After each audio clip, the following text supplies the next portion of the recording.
સુરેન્દ્રનગર શહેરના જીઆઈડીસી વિસ્તારમાં રખડતા ઢોરના આતંકનો બનાવ સામે આવ્યો છે। રખડતા ઢોરે બે લોકોને હડફેટે લીધા, જેમાં બંનેના હાથ ભાંગી જતા તેમને તાત્કાલિક સારવાર માટે હોસ્પિટલમાં ખસેડવામાં આવ્યા હતા। આ ઘટનાને પગલે સુરેન્દ્રનગર મહાનગરપાલિકાની કામગીરી સામે સવાલો ઉઠ્યા છે। હાઈકોર્ટના આદેશ છતાં પણ શહેરમાં રખડતા ઢોર પકડવામાં પાલિકા નિષ્ફળ રહી હોવાનું શહેરીજનો દ્વારા આક્ષેપ કરવામાં આવ્યો છે।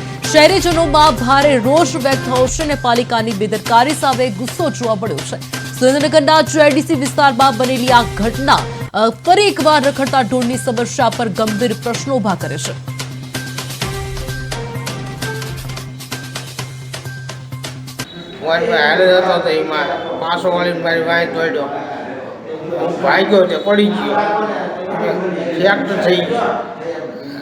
આ ખંભો ઉતરી ગયો।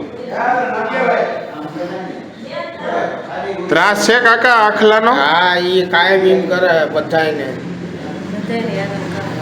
કેટલાક લોકોને પાડ્યા છે અત્યાર લગીમાં? બે જણાને પાડ્યા, એક 3 માળિયામાં પાડ્યા હતા, એક ભાઈને। તો આંકડાનો બહુ ત્રાસ છે। નગરપાલિકાને રજૂઆત કરીએ પણ નગરપાલિકા કોઈ ધ્યાન દેતી નથી, બરોબર। અને આ તો શીખ છે, એમને છે કોઈ જવાબદારી વ્યક્તિ, ઘરમાં મેન વ્યક્તિ હોય એવા વ્યક્તિને કદાચ મારી નાખે આંકલો, તો એના ફેમિલીની જવાબદારી શું? કોણ એની જવાબદારી ઉઠાવશે? આવા એવી ઘટના બનશે। નગરપાલિકાને આંકડા પકડવા માટે એને કોઈ ના કોઈ કાર્યવાહી કરવી જરૂરી છે।